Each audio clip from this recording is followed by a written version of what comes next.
You know, in my teaching, I'm seeing more and more of these children coming to us with some serious problems, and I do not have the time or the specialized skill to help these children and give them the help that they truly need. So I'm very grateful to have a social worker to rely on. Is that what the trouble is? I think the primary task of a social worker within a school system is to operate as one, a servant, and two, a catalyst. A servant first and foremost to the students and the people that we seek to serve, and secondly to the administration, teachers, and the people we try to act as a link and a bridge and an arbitrator to bring people together. Youngsters with handicaps and special learning problems are a priority for most school social workers. But we also work with kids that are in the mainstream of regular education classes who have not been identified as having any handicaps or special needs, but they do have other sorts of problems that makes it appropriate for a school social worker to see them. As a school social worker in Illinois, you must have a master's degree in social work and a Type 73 certificate from the state of Illinois. The concept of the pupil personnel service team is really a good one. In theory, what it's about is that a group of people that come from different professional backgrounds together approach a particular student situation.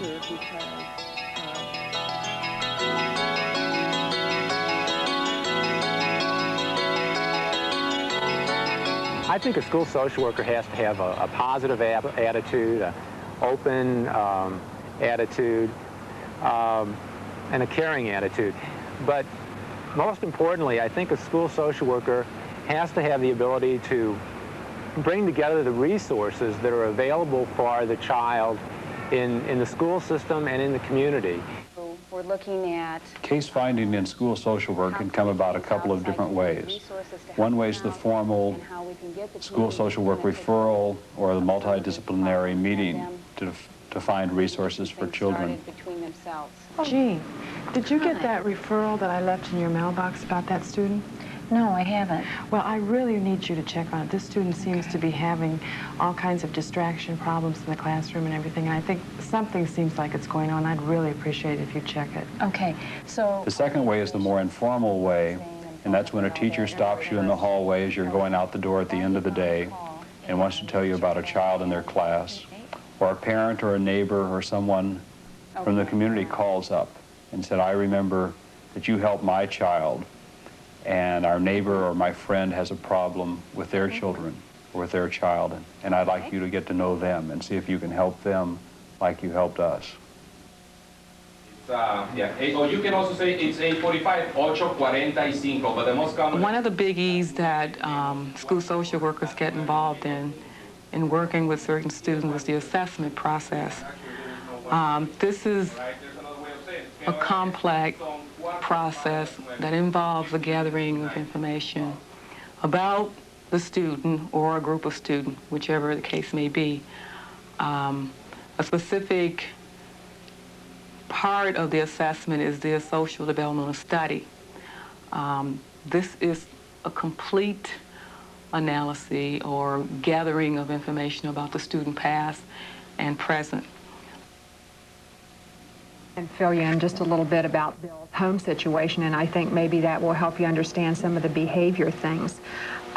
Billy was adopted by his parents who had been trying for a long time to have children. And when they adopted him, they thought he was profoundly impaired. Really, we're still learning, you know, what all he can do, but I think, isn't it right, Judy, that he really functions higher than that? His verbal abilities are well within the average range, although performance skills are delayed due to the visual problems that he does have.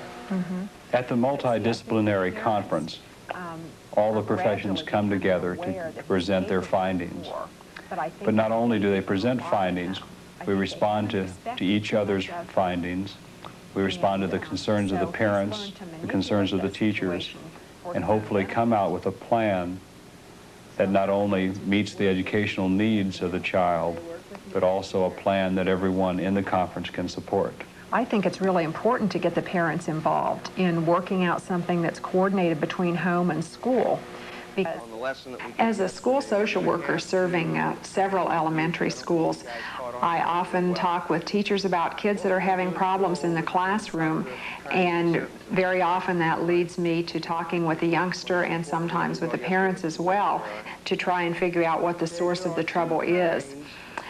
For instance, recently, one of our 6th grade teachers came to me because he was concerned about a boy in his classroom whose grades had been slipping, who was not paying attention in class. Simple. Brian, let's pay attention, huh? I'm not telling you again, you listen up. You listening? Okay. Okay, there are two... The teacher had come down on him pretty hard on several occasions because this was a real change from Brian's prior class performance. So we discussed that, and then I met with Brian. Well, he's concerned that maybe there's something going on. You know, you got some kind of a problem that he's not aware of, and I wanted to talk to you to see if you do. Maybe you could share it with me and if I could help. Well, my parents got divorced. Oh, that's been on your mind a lot? Yeah. When did it happen? A couple weeks ago. He was very upset about the whole situation, was having a really hard time dealing with it. Where does your mom live now? With Brian's permission, I then met with his mother. Yeah, he seemed to be pretty upset about the whole situation. He's had a hard time accepting it. You know, Brian's not the only kid in his class in this situation.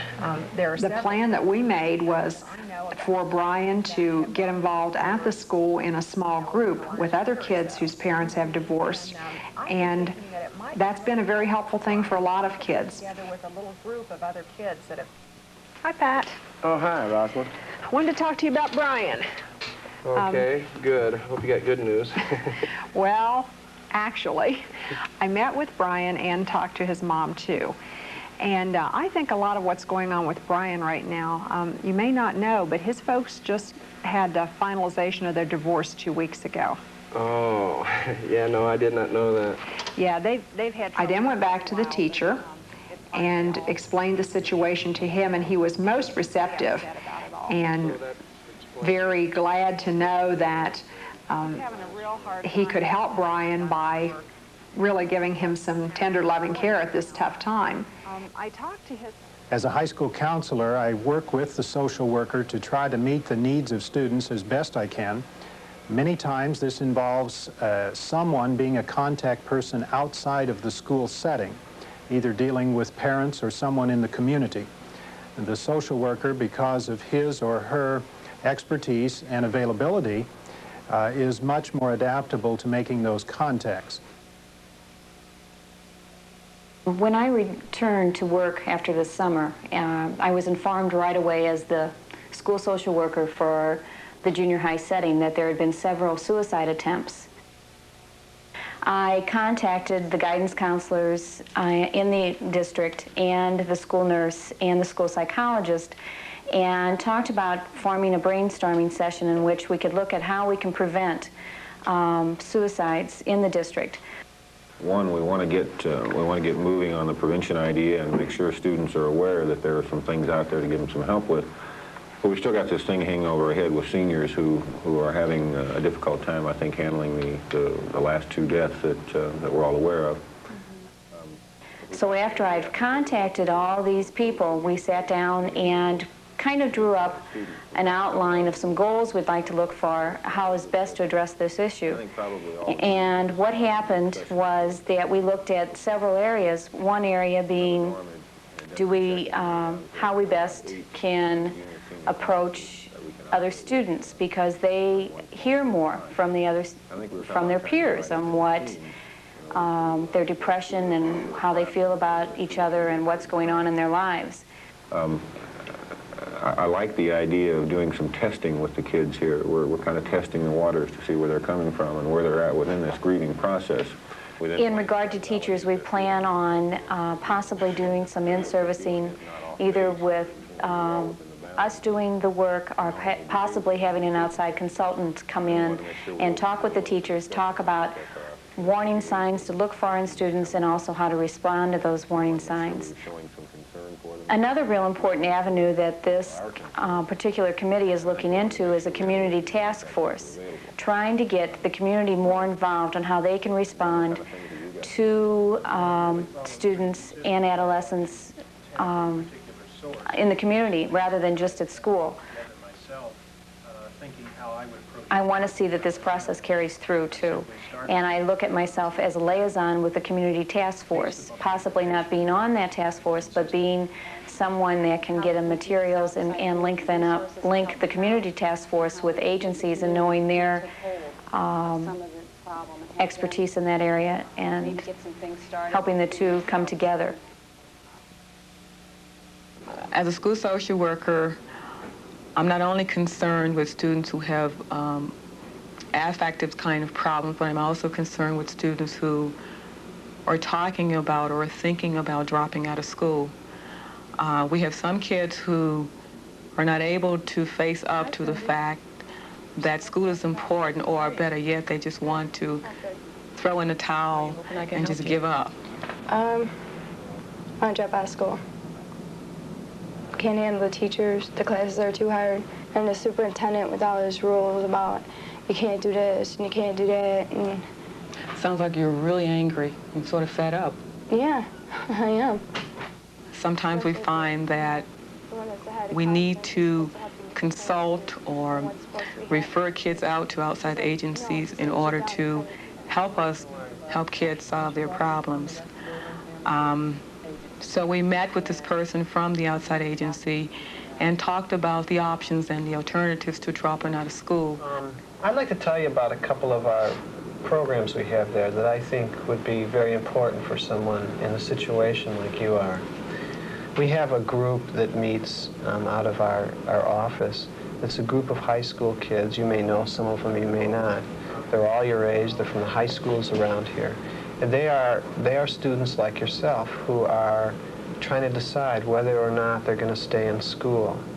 And they find a lot of comfort in having one another to say some of the very things you just said to me, to find a place where someone cares, to be able to share the experience of the difficulty. It's not easy being in school. As a result of talking with this person and with her, we came up with some options as opposed to dropping out of school. And she thanked us, and I think her ultimate goal was to keep her in school and to hook her up with some services outside of the school, which we did. I became a school social worker because of the desire to help children and to work with people and to work within the educational system, which is one of the most important resources for children today. The satisfaction that I get in working as a school social worker is the reward of knowing that I have been able to influence a positive change within a student's life or a family situation. I've been in this field for 10 years, and I've been able to see kids go from the second grade into high school, and in some situations even graduate from high school. So I get to follow them, and I get to see their progress. I get to see them develop as young adults. And that's very rewarding. School social workers are unique people. They genuinely care, and they're willing to do almost anything to help people through their crisis. When we're able to assist kids who are hurting in the school context become positive and go forward in their education, we make the world a better place, and we succeed together with them to help the school realize its own mission.